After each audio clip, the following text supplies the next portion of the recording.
स्वागत है आपको हमारे यूट्यूब चैनल में। जैसा मैंने आपसे वादा किया था बहुत दिन पहले कि मैं लेके आऊँगा बहुत जल्दी सी लैंग्वेज का कोर्स, तो वो टाइम हो चुका है। मैं यहाँ पे आज फाइनली सी लैंग्वेज का कोर्स लेके आ चुका हूँ, जो कि आज है मेरा पहला लेक्चर, जो कि हमारे यहाँ पे आपको स्क्रीन पे दिख रहा होगा, सी लैंग्वेज। और आज जो है मेरा पहला लेक्चर इंट्रोडक्शन टू प्रोग्रामिंग, जो कि हम लोग एकदम बिल्कुल बेसिक से सीखने वाले हैं कि आखिर ये प्रोग्रामिंग है क्या और इसको हम लोग कैसे बिल्कुल जीरो से और हीरो तक जा सकते हैं। तो हमारा आज का जो एजेंडा है क्लास का, why you need a software, हमें आखिर सॉफ्टवेयर की ज़रूरत क्यों है।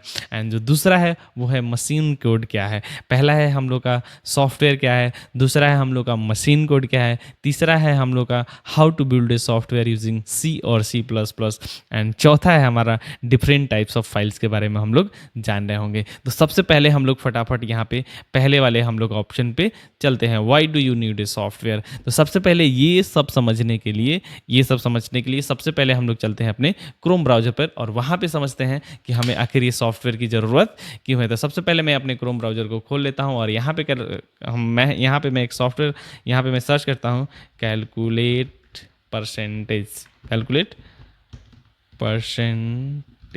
और यहाँ पे मैं कैलकुलेट परसेंटेज को सर्च करके यहाँ पे एक छोटा सा वेबसाइट खुल के आता है, जो कि हमारा ऐप है। यहाँ पे मैं चाहता हूँ कि मेरा 50,000 का 5% निकालना है। सपोज मान लीजिए मेरा ये 50,000 रुपया है, इसका मुझे क्या करना है, 5% निकालना है। तो मैं जैसे ही 50,000 का यहाँ पे 50,000 टाइप करूँगा और इसका परसेंटेज कितना निकालना है, 5, तो ये हमें कैलकुलेट करके दे देगा फाइनली 2,500 रुपया 50,000 का 5% होता है, जो कि बहुत ही ज़्यादा फास्ट और बहुत ही जल्दी मुझे मिल गया। तो ये होता है सॉफ्टवेयर जो हमारे काम को आसान बनाता है। तो सॉफ्टवेयर सिंपल भाषा में जो हमारे काम को क्या करता है, आसान बनाता है।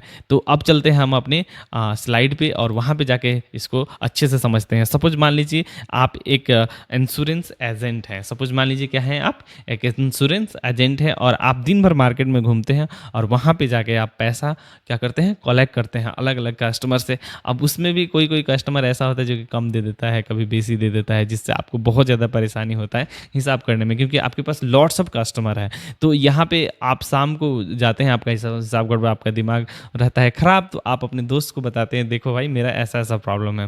तो आपका जो दोस्त है वो सजेस्ट करता है, क्यों नहीं एक प्रोग्रामर के पास चले जाते हो, वो उससे एक सॉफ्टवेयर बनवा लो, जिससे वो तुम्हारा जो सॉफ्टवेयर है वो तुम्हारा सारा का सारा काम आसान कर लेता था। फिर ये इंश्योरेंस वाले जो एजेंट भाई साहब हैं वो आते हैं एक प्रोग्रामर के पास, जो कि मैं हूँ, राज सर के पास। और वो यहाँ पे आने के बाद वो बताते हैं अपना सारा का सारा रिक्वायरमेंट कि मुझे एक ऐसा सॉफ्टवेयर चाहिए जिसमें मैं अपने कस्टमर्स के सारे जो भी हिसाब है उसका रिकॉर्ड रख सकता हूँ, किस कस्टमर ने कितना सारा पैसा जमा किया। तो मैं उनसे सारा रिक्वायरमेंट पूछने के बाद मैं पूछता हूँ कि आप जो कंप्यूटर यूज़ करते हैं वो किस ऑपरेटिंग सिस्टम, कौन सा ऑपरेटिंग सिस्टम, विंडोज़ यूज़ करते हैं या फिर लिनक्स यूज़ करते हैं या फिर आप मैक यूज़ करते हैं। तो यूज़र जो है अपना बताता है कि मैं विंडोज़ यूज़ करता हूँ। तो मैं उसके लिए एक स्पेसिफिक EXE फाइल बना के उसमें कोड लिख के उसके रिक्वायरमेंट के साथ मैं उसको दे देता हूँ और बोलता हूँ कि इसको ले जाओ और अपने कंप्यूटर पे इंस्टॉल कर लेना और वहाँ पे सिंपली क्या करना, अपना जो भी काम करवाना होगा करवा लेना EMI से रिलेटेड।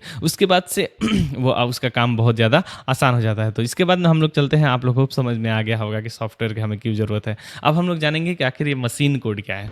मशीन कोड जनरली हम लोग बोलते हैं machine code is a binary code. Machine code जो होता है वही बाइनरी कोड है। आखिर ये मशीन कोड क्या होता है, तो मशीन कोड जो है हमारा, जो मशीन हमारा समझता है वो है 0 और 1, 0 एंड 1 ही हमारा बाइनरी कोड है। और ये बाइनरी कोड होता है हमारा 0 और 1, जो कि हमारा जो ऑपरेटिंग सिस्टम है वो सिर्फ बाइनरी कोड ही समझ पाता है, मीन्स मशीन कोड ही समझ पाता है। इसके बारे में अगर आपको समझ में नहीं आ रहा होगा तो हम लोग इसको डिटेल्स में जानेंगे ये क्या होता है। तो आप फटाफट यहाँ पे देखिए, यहाँ पे हम लोग सबसे पहले अभी हार्डवेयर के बारे में जानेंगे। सबसे पहले किसके बारे में जानेंगे, हार्डवेयर। तो physical part of computer that can be touch and feel, मतलब कंप्यूटर का वो फिजिकल पार्ट जिसे हम लोग टच कर सके और फील कर सकते हैं, उसे हम लोग बोलते हैं हार्डवेयर। क्या बोलते हैं गाइस, हार्डवेयर। जो कि ये बहुत ज़्यादा, हाँ, आप लोग बेसिक है, आप लोग अगर कंप्यूटर बैकग्राउंड से हैं तो आपको LKG 1, 2 या 3 क्लासेस में ज़रूर पढ़ने मिले होंगे कि हार्डवेयर और सॉफ्टवेयर। उसके बाद से हम लोग फाइनली देखेंगे OS। OS मीन्स होता है ऑपरेटिंग सिस्टम। जनरली हमारा जो ऑपरेटिंग सिस्टम है वो क्या करता है, हमारे हार्डवेयर को मैनेज करता है। मीन्स हार्डवेयर को मीन्स जैसे कि हमारा माउस हो गया, कीबोर्ड हो गया, मॉनिटर हो गया, इन सारे सिस्टम को हमारा जो ऑपरेटिंग सिस्टम है वो मैनेज करता है। अब आ जाता है इन ऑपरेटिंग सिस्टम पे ही हमारा चलता है एप्लीकेशन सॉफ्टवेयर। जनरली हमारा जो सॉफ्टवेयर है वो दो टाइप का होता है। जो हमारा सॉफ्टवेयर वो कितने टाइप का होता है? दो।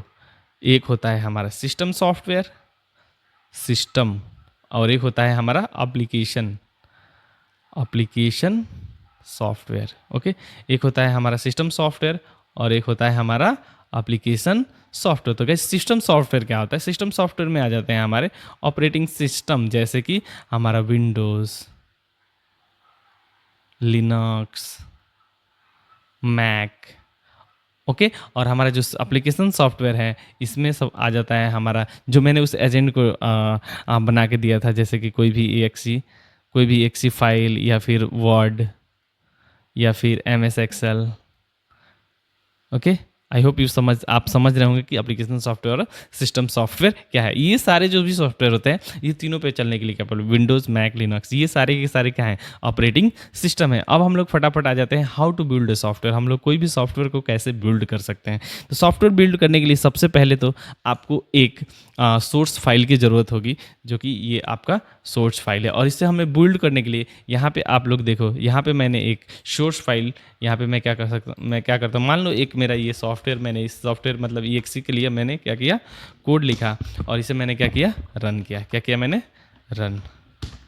ओके, रन किया। जैसे मैंने ये रन किया, मेरे आउटपुट में यहाँ पे आप लोग देख रहे होंगे, यहाँ पे क्या आ गया है? राज। और यहाँ पे देख रहे होंगे आप लोग कि .exe फाइल यहाँ पे आपका फाइनली क्या हो गया है?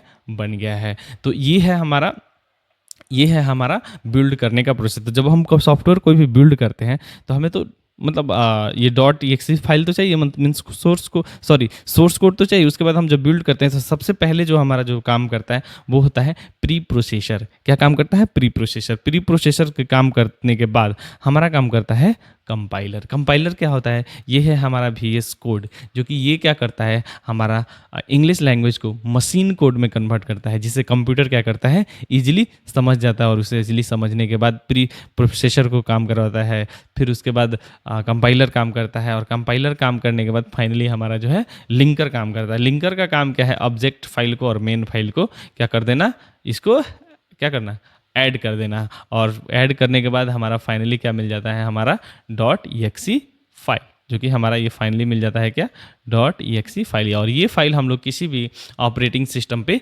चला सकते हैं। इसके बाद से हम आते हैं डिफरेंट टाइप्स ऑफ फाइल्स जो है अलग अलग टाइप्स के होते हैं, जैसे कि .c आप लोगों ने देखा, जैसे कि .c आप लोगों ने देखा, .jpg का आप नाम सुने होंगे, .pdf का नाम सुने होंगे, ओके, .pdf का नाम सुने होंगे, डॉक्स का नाम सुने होंगे। ये हमारे क्या है, अलग अलग फाइल्स के टाइप है। तो गाइस आज के वीडियो में बस इतना ही, मिलते हैं आपसे अगले वीडियो में। अगर आपको वीडियो हमारा अच्छा लगा हो तो प्लीज़ मेरे चैनल को सब्सक्राइब कर लें। अगर आप फेसबुक पे देख रहे हैं तो प्लीज़ फॉलो करें और लाइक करें और ज़्यादा से ज़्यादा शेयर करें, ताकि मेरा जो एनर्जी हो बूस्टअप हो और मैं इससे भी अच्छा से अच्छा बनाने की कोशिश करूँ। क्योंकि ये मेरा पहला वीडियो, हो सकता है आपको अच्छा ना लगा हो, लेकिन फिर भी आपको इसे अच्छा